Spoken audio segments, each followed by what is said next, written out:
Well, I'm sitting here with the very lovely Lauren Ann Miller and Ari Graynor, and you and I obviously have some history because you were in, yeah, we're like this. I'm right here. Yeah.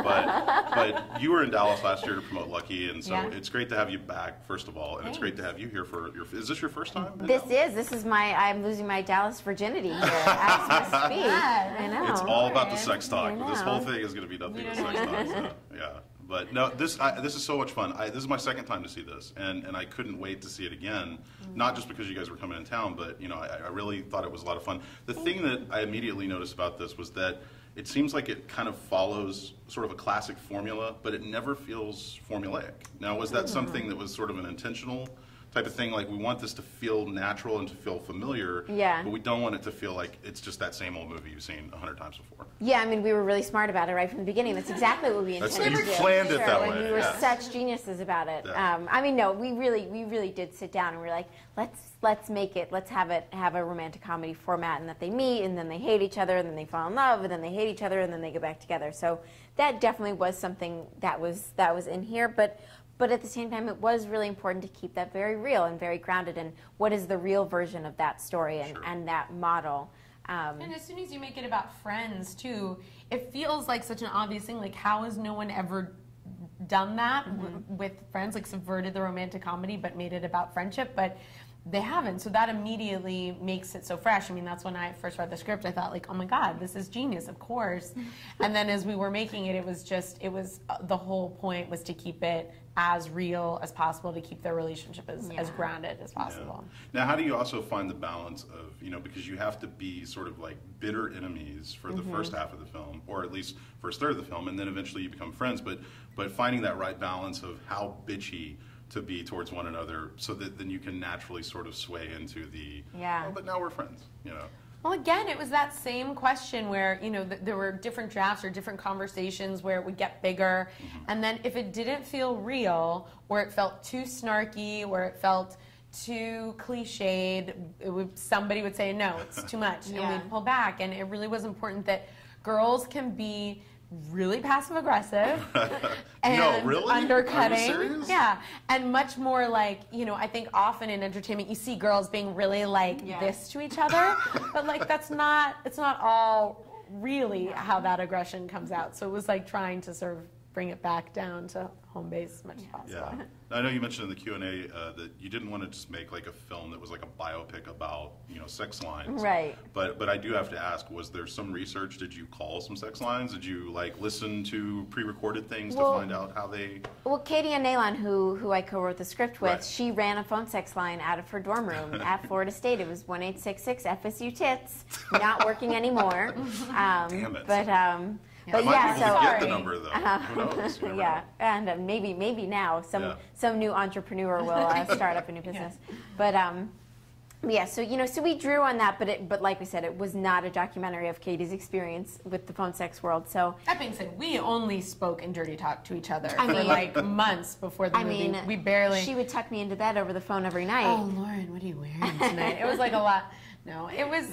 We just wanted it to be fun and funny, and Katie definitely brought that history with her. And I tried to YouTube some phone sex, but mainly it was just jokey stuff. And it was important that we not make it, overtly sexual, which is sort of a funny thing to say about a movie set in phone sex. Well, and it's inherently funny anyway, just the idea of the phone sex line. I mean, when you really sit down and think about it, it's like really, this really exists? People really do this on a regular basis? Yeah, they do. But I think everybody gets lonely at some point. Yeah, and it's crazy, like how many people we've come across just in now that we're talking to people about the movie, and people are like, yeah, my boyfriend's mom is a phone sex operator, and so many people throughout their lives. Yeah, you never know what people do in the comfort of their own homes. Yeah.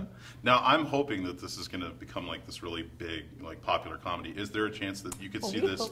Well, of course. But is there a chance you could see this maybe continuing and possibly doing maybe like almost like a franchise with this sort of thing? Well, we keep joking that the sequel would be called Redial, and that it would be us, but we'll do it 30 years from now when we're like 60, and we'll be like in Boca, and we'll be like, remember that guy Sean who you hooked up with? Sean, what happened to him? Let's give Sean a call. But we're still living together, and but instead now we're like these old biddies and like just. What did somebody call it? Golden shower girls. Oh yeah, golden shower girls. It's like Golden Girls. Get it? That's awful. Yeah. But I love it at the same time. Can you also talk a little bit about working with Jaime, because this was his first kind of big feature film. Yeah. So like, what did he bring to this project? So much, so much. When Katie and I wrote the script, we had very strong vision for the story and for the characters, and but what we didn't have was a vision for the world that it was set in, and we had no idea what this movie looked like. And Jaime has this history of making these short films that are so visual and just so beautiful. And when his movies were sent to us, and we literally were like, this guy wants to direct our movie. He's so talented. And it was the kind of thing where I literally watched 30 seconds of his short film and emailed everyone and said, like, this has to be the guy. And he just got it. He got the movie and got how to keep it, first of all, to give it this incredible look and sort of set it in this like somewhat fantastical reality, like, you know, with the phones and the clothes and the wall color, all of the details, to make it just a little bit heightened, but still grounded, and got that it shouldn't be over sexualized, but it shouldn't be over sentimentalized.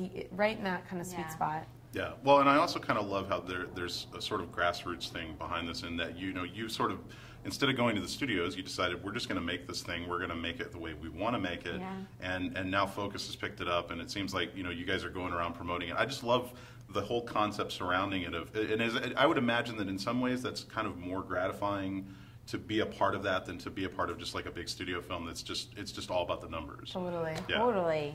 I mean, God, when we set out to do this, never in our wildest imaginations did we ever think that Focus Features would buy our movie. I mean, God, I went to film school. I mean, that really like blows my film school mind. Like, it's crazy, and it's just such a crazy thing. And we set out to, you know, all of us, this was a first in some way for all of us, and it was about just really giving ourselves an opportunity that wasn't there before, and it's about making your own, you know, your own chances, and just the way it's turned out was crazy. Never, seriously, I know I said it, but never thought that would happen. No. It's so amazing. And this is like, it's our baby. It really, like, you know, it's like we birthed this thing together. I feel like I've been in labor for the last year. And so to now be able to go around and be showing it to people and talking to people about it, and as you say, it's totally different than any other press like I've ever done for anything else. It's so personal for all of us. It seems like you're having fun, and that's the important thing. Yeah. So. All right, guys, we're going to have more information on where you can see For a Good Time. Call at bigfanboy.com. I'm Mark Walters, and big thank you to Lauren Ann Miller and the lovely Ari Graynor. Thank you so much for coming to Dallas. Thanks for having us. Yeah, thanks for coming out.